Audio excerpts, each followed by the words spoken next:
रामकृष्ण हरी विठ्ठल केशवा. महाराज लोकांना, कीर्तनकार लोकांना माझी हात जोडून अगदी विनंती आहे.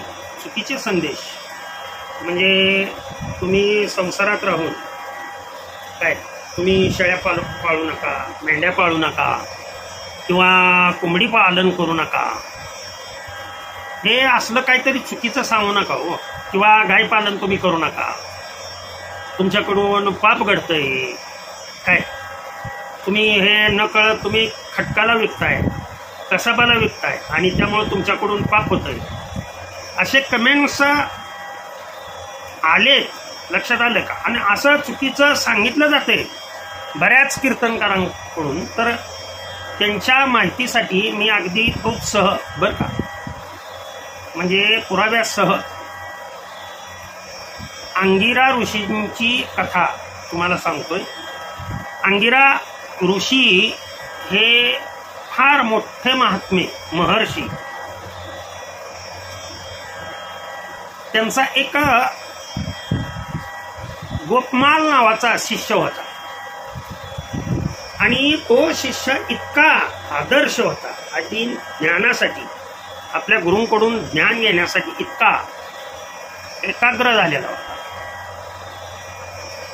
परंतु अचानक गुरुनी गोपमालला सांगितले, अरे आता ज्ञान भरपूर झालं, तू गृहस्थाश्रम म्हणजे लग्न करावंस आणि सुखी संसार करावा असं मला वाटतं. शिष्य गुरुंना म्हणाला, महाराज काय सांगताय?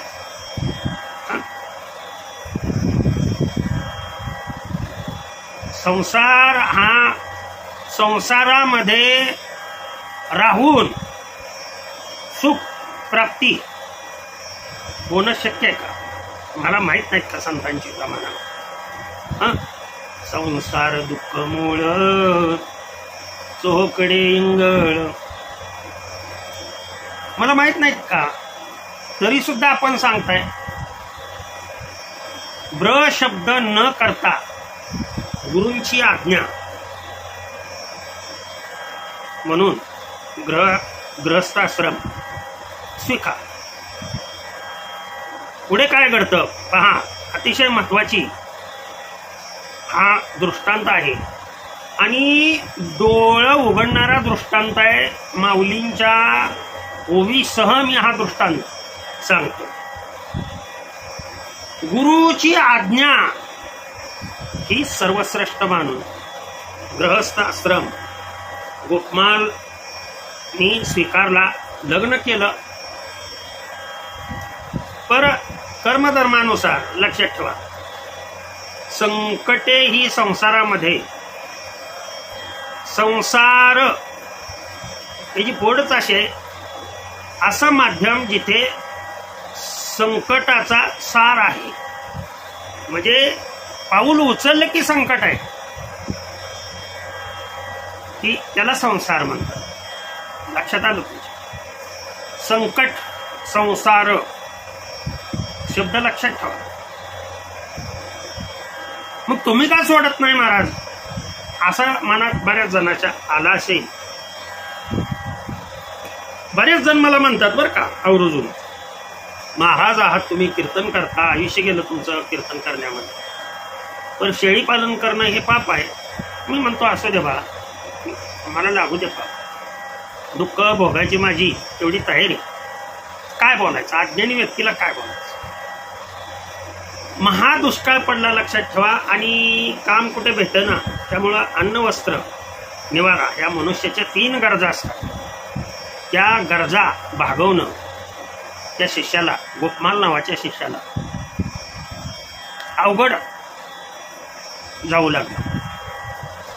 उपाशी राहण्याची वेळ त्याच्यावरती त्याच्या पत्नीवरती आली. परंतु संकटांना सामोरे जायचं म्हणून सहज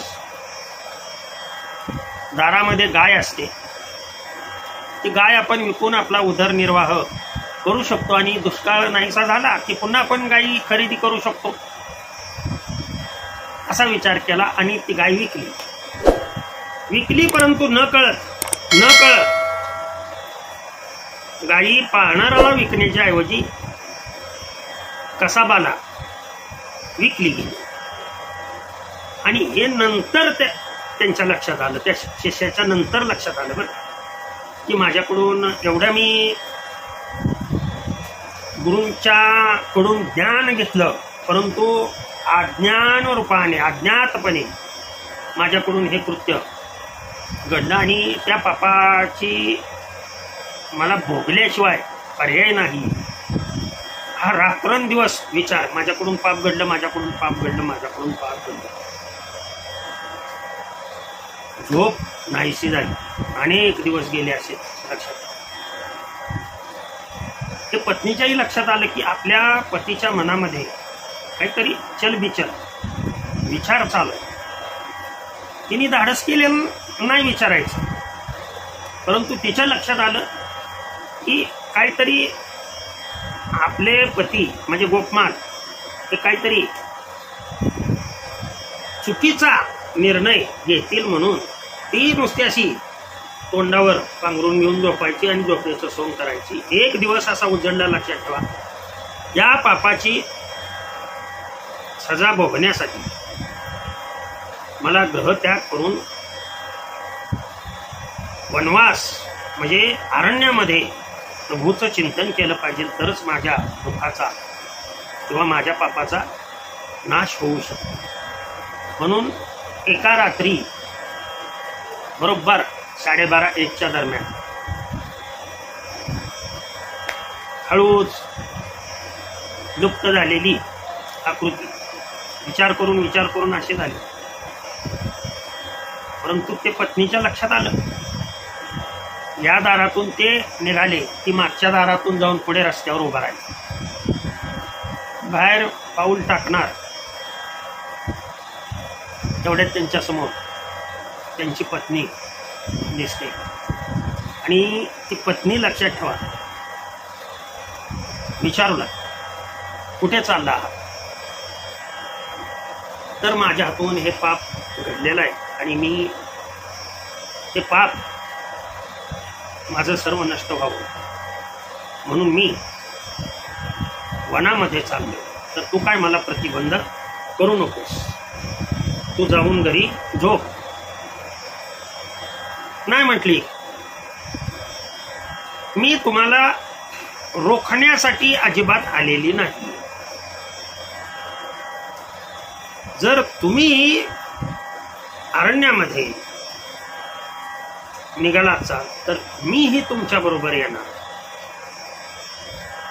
तुम्हाला जसं आत्मज्ञानाची कळकळ लागलेली तशी स्त्रीला आत्मज्ञानाची कळकळ नसते का हो? मलाही आत्मज्ञान व्हावं अशी माझी इच्छा आहे ना. का फक्त तो अधिकार पुरुषांनाच असतो? लक्षात ठेवा, इथं महत्वाची गोष्ट. जे महिला कीर्तनकारांच्या नावाने ओरडतात त्यांच्यासाठी हा मुद्दा मी इथं सांगितला. स्त्रीलाही तेवढाच अधिकार आहे आत्मकल्याण करून घेण्याचा, पुरुषांनाच फक्त अधिकार आहे असं नाहीये. अगं, वनवासामधलं दुःख तुला नाही तू सहन करू शकणार का?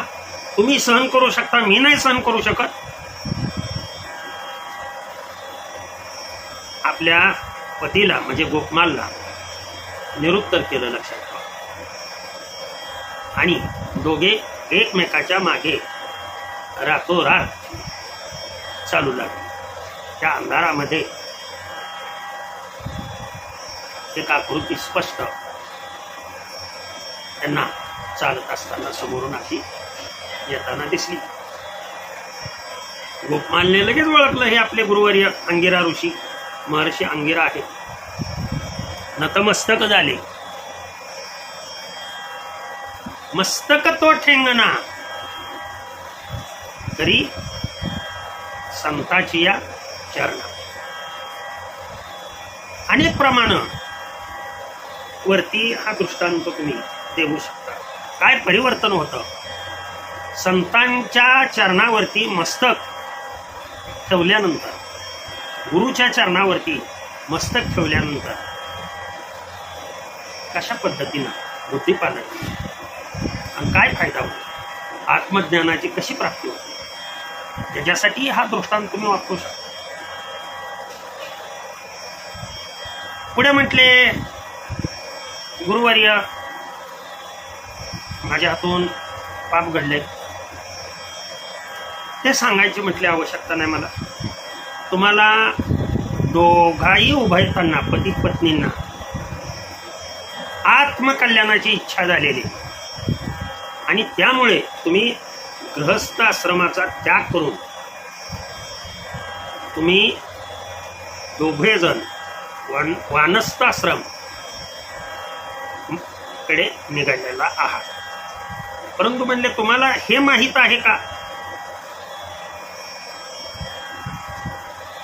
गृहस्थ आश्रमाचा त्याग करणं म्हणजे कर्तव्य कर्माचा त्याग करणं हे पापच आहे, हे माहित आहे का तुम्हाला?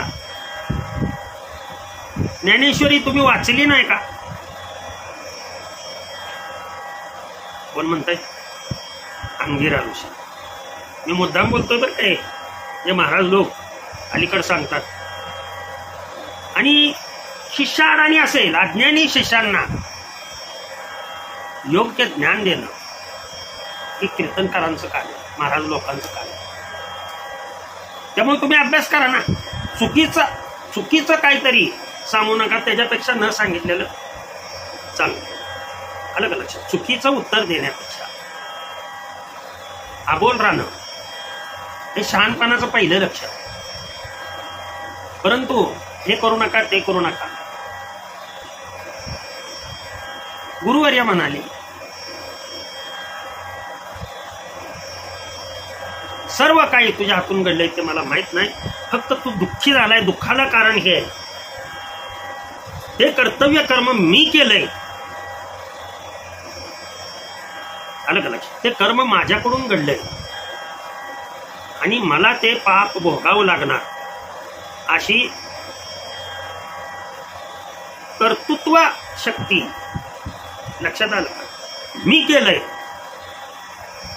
करता मी आहे, भोगता मी आहे. मी केलंय म्हणजे मलाच भोगणं आवश्यक आहे.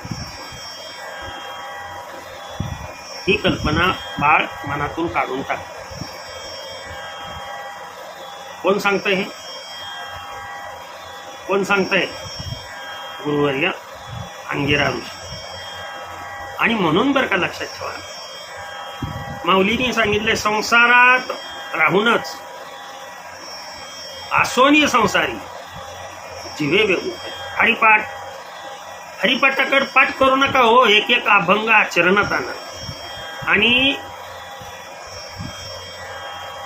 त्या भाव अक्षरांच्या गाठी किती प्रमाण देऊ मी तुम्हाला, हे पहा तुम्ही. त्या अक्षरातून अक्षर एकत्रित आलं की शब्द तयार होतो. शब्दाचा विचार नंतर, पण अक्षर काय म्हणतंय हे प्रथम समजणं. जगद्गुरु तुकोबाराय सुद्धा पहा, प्रपंच ओसरो म्हणतात, चित्त तुझे पायी मूळ. आलं का लक्षात? संसाराच्या बद्दल कितीतरी प्रमाण देता येते.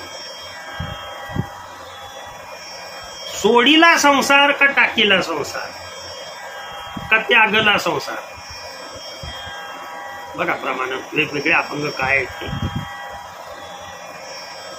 अहो, महाराजांची कल्पना, जगद्गुरु तुकोबारायांची कल्पना फार वेगळी आहे, त्यांच्या अभंगाचे अर्थ फार वेगळे. संसारात राहूनच फक्त मी करता आहे आणि जे मी कर्म केलं त्याच्या भोग सुद्धा मलाच भोगावे लागणार, असं जेव्हा मनाला विचार करून, कारण सर्व दुःखाचं कारण हे वास्तविक पाहता, गाय विकायला लावणाराही तोच आहे, विकण्याची बुद्धी देणाराही तोच आहे आणि गाय खरेदी करणाराही तोच आहे. तुम्ही फक्त निमित्त आहात. इथे मी एक ओवी तुम्हाला ज्ञानेश्वरी मधली सांगतो, ऐका.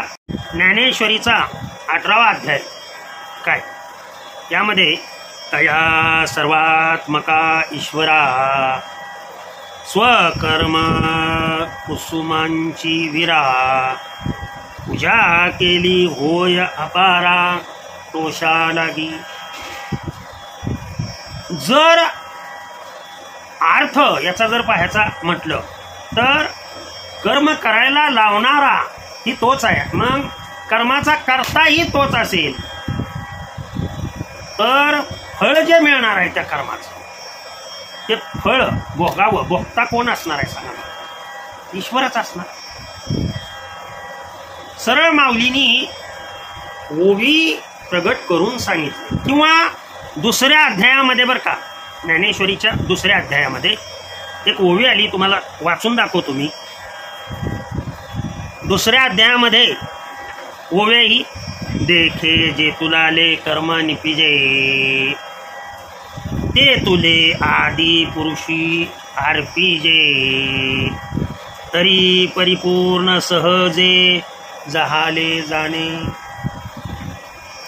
त्याच्याच पुढं कंटिन्यू असं आहे, ते कर्मी तरी वर्तती परी कर्म फळा नाताळती आणि यातायाती न लोपती अर्जुना तया.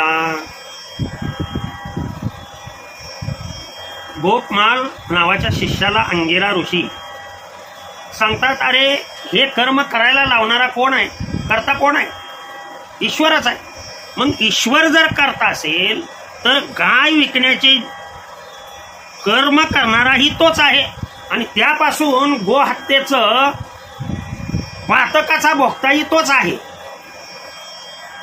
जर हे दोन्हीही तो असेल तर तू स्वतःकडे मी केलं आणि मलाच त्याचं फळ भोगलं पाहिजे.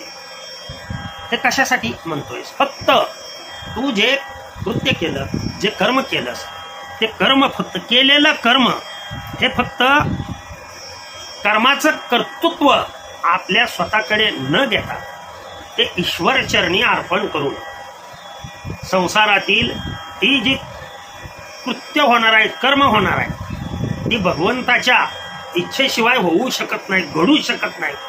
त्याच्यामुळं मी करतोय हा कर्तेपणाचा अहंभाव हा दुःखाला कारण आहे. आणि हा अहंभाव जोपर्यंत निवृत्त होत नाही तोपर्यंत संसारामध्ये राहूनच परमार्थाचा आनंद घेता येत नाही, बरं का, लक्षात ठेवा. आणि त्या साधकाला, याप्रमाणे कर्म करणाऱ्या साधकाला जन्म मरणाच्या फेऱ्यातून तो सुटू शकत नाही. त्याच्यामुळं कर्तृत्व शक्ती, कर्म मी करतोय मी म्हणू नका. माझं साधं सोपं सांगणं, जिथे मनुष्य मी म्हटला तिथे त्याला फुलस्टॉप मिळाला, संपला तो मनुष्य. माझ्यामुळे हे होतंय, माझ्यामुळं सत्य होतात, ही कर्तृत्व शक्ती करायला लावणारा ही तोच आहे. फळाची अपेक्षा न करता कर्मण्ये वाधिकरा असते मा फलेषु कदाचन. हा श्लोक ही पहा. फळाची अपेक्षा न करता कर्तव्य कर्म करत राहा असं सांगितले. बऱ्याच जणांच्या मनामध्ये शंका उत्पन्न होईल, बरं का, महाराज हरिपाठामध्ये तर फळ सांगितलंय, देवाची दारी उभाक्षण घरी येणे मुक्ती जारी साधी येल्या. कर्म कोणतं करायचं ते सांगितलं. मुखाने हरिमुखे म्हणा, हरिमुखे म्हणा. ज्ञानेश्वर माऊली असे सांगतात की पुण्य मिळाल्याशिवाय राहणार नाही. मग तुम्हाला असं म्हणायचं का ज्ञानेश्वर माऊली हे चुकतात म्हणून? अजिबात नाही, बरं का. जे चुकतात ते संसारी असतात, जे कधीच चुकूनही चुकत नाही ते संत. याचा विचार आपण पुढच्या दृष्टांतामध्ये पाहूया. रामकृष्ण हरी, विठ्ठल कृष्ण.